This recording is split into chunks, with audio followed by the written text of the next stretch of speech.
Question number 2 देखेंगे। Y do you think is the colour of सोर cream. यहाँ पर क्वेश्चन पूछा जा रहा है कि मटमैला क्रीम का कलर क्या है, इसके बारे में आप क्या सोचते हैं। Why do you think the poet has use this expression to describe the classroom walls. आपके अनुसार कवि क्लास के कमरे का वर्णन करने हेतु इन शब्दों का उन्होंने क्यों प्रयोग किया है। आंसर देखेंगे।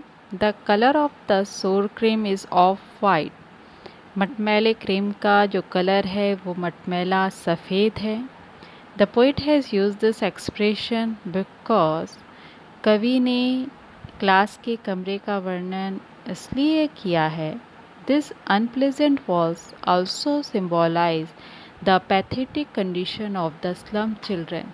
क्योंकि ये जो अनप्लेजेंट वॉल्स हैं, जो अप्रिय जो दीवारें हैं, वो गंदे बस्तियों के जो बच्चे हैं उनकी दयनीय अवस्था का क्या करते हैं, वर्णन करते हैं। इसलिए कवि ने यहाँ पर उस क्लासरूम का क्या किया है, वर्णन किया है। क्वेश्चन नंबर 3 देखेंगे। The walls of the classroom are decorated with the pictures of Shakespeare, building with domes, world maps and beautiful valleys. How do this contrast with the world of these children?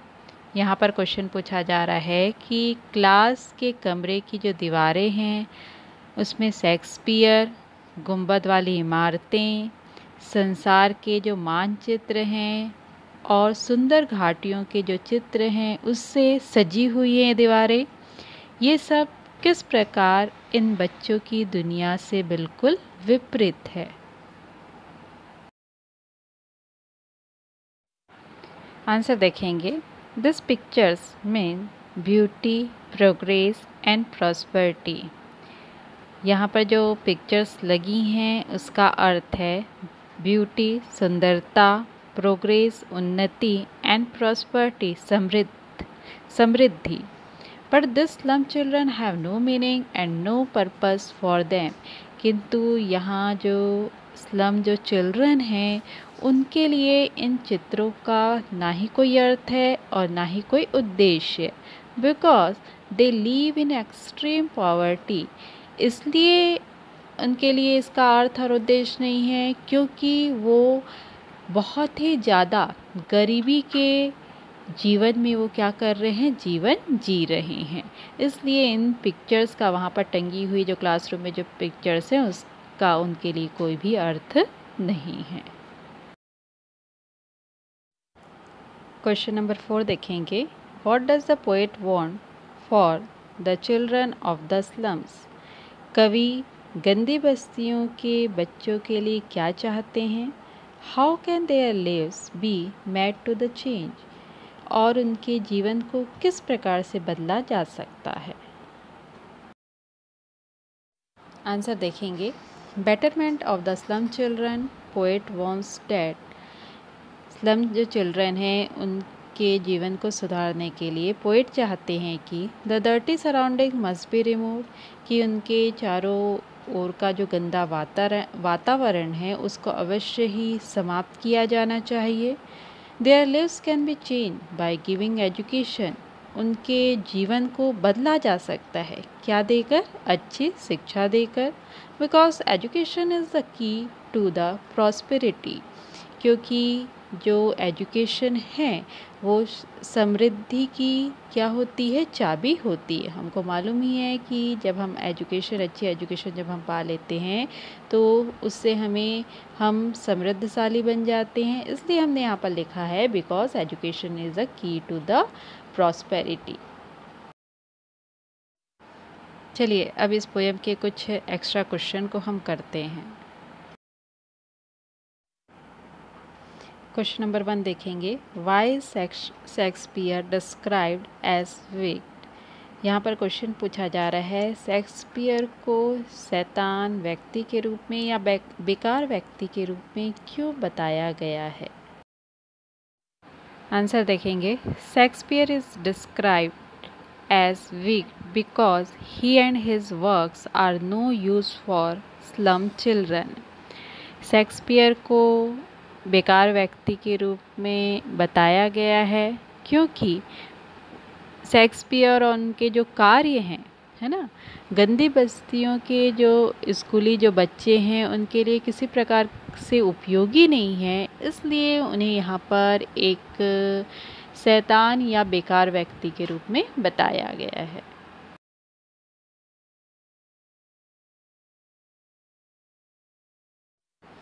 Question number 2 देखेंगे। What is the message that Stephen Spender wants to give through the poem An Elementary School Classroom in a Slum? Stephen Spender ने कविता an elementary school classroom in a slum द्वारा क्या संदेश देना चाहते हैं? देखेंगे answer. Through this poem the poet gives the message of social injustice and class inequalities. इस कविता के माध्यम से कवि हमको सामाजिक जो अन्याय हैं या वर्ग की असमानताएं हैं उसका संदेश देते हैं। This are two different world. यहाँ पर दो प्रकार के वर्ल्ड को बताया गया है। The slum children have no interest in the world of rich. और यहाँ पर ये भी बताया जा रहा है कि जो गंदी बस्तियों के जो बच्चे हैं उनको रिच जो वर्ल्ड है, जो अमीरी वाली जो दुनिया है, उसमें किसी प्रकार का इंटरेस्ट नहीं है। Art, culture and literature have no value for them.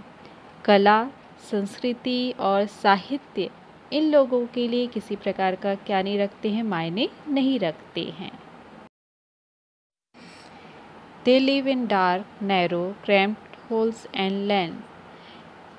ये जो सभी हैं वो अंधेरे, सकरी और एकदम तंग गलियों में रहते हैं।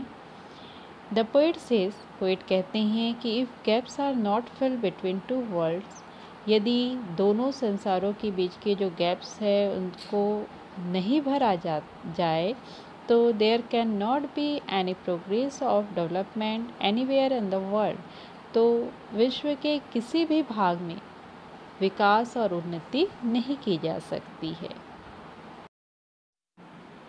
पेज नंबर 93 में आप देखेंगे थिंक इट आउट। इसमें कुछ क्वेश्चंस दिए हैं और इसके सही आंसर को हमको टिक करना है। क्वेश्चन है tick the items which best answer the following. पहला क्वेश्चन देखेंगे। The tall girl with her head weighted down means. लंबी जो लड़की है उसका हेड बोझ से दबा हुआ है, इसका अर्थ क्या है? The girl is ill and exhausted. जो लड़की है वो बीमार है और अस्वस्थ है। सेकेंड है has her head bent with same. उसका जो हेड है वो शर्म से झुका हुआ है। थर्ड है हैज़ अनटाइडी हेयर। उसके बाल बिखरे हुए हैं। तो इसका करेक्ट आंसर है इज़ इल एंड एग्जॉस्टेड। मैंने केवल सही आंसर लिखा है, आप क्वेश्चन को बुक से पढ़ेंगे। सेकंड क्वेश्चन देखेंगे B. The paper seep boy with rat's eyes means. जो पतला दुबला जो लड़का है जिसकी आँखें रेड की तरह है, इसका अर्थ क्या है? The boy is sly and secretive. Second है थिन, हंगरी एंड वीक। और थर्ड है अनप्लेजेंट लुकिंग। तो हमारा जो सही आंसर है वो सेकंड होगा, थिन, हंगरी एंड वीक।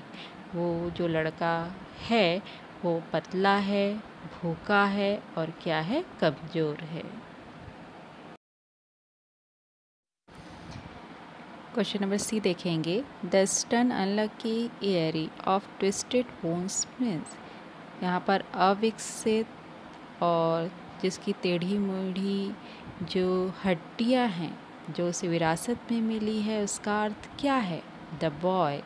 तो इसका जो सही आंसर है वो फर्स्ट होगा, हैज़ एन इनहेरिटेड डिसेबिलिटी, यानी कि ये जो हड्डियां हैं या बोन्स है उसको विरासत में मिली हुई क्या है, अयोग्यता है। तो इसका जो सही आंसर है वो क्या होगा, फर्स्ट। क्वेश्चन नंबर 4 देखेंगे। His eyes live in a dream, a squirrels game in a tree room other than this means the boy is.